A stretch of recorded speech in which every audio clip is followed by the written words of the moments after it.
আমার অপরাধের শাস্তি এই বাংলার মাটিতে হবে। তবে আমি সাধারণ রাষ্ট্রের কাছে ক্ষমা চাই, আমার যাতে সাধারণ মানুষ ক্ষমা করে দেয়।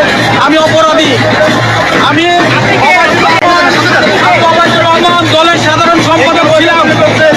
আজকে আমার এই ভয়ঙ্কর পরিস্থিতি আমার নেত্রীর কারণে, আমার নেত্রী আমাদের ছেড়ে চলে গেছে।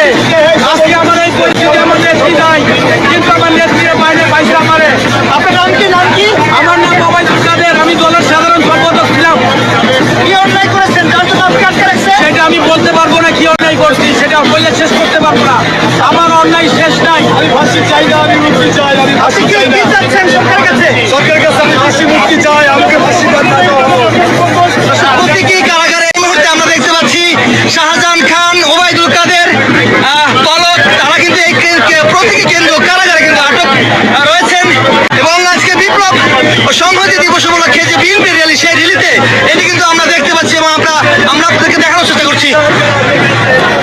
এখানে ওবায়দুল কাদের, শাহজাহান খান এবং পলক রয়েছেন।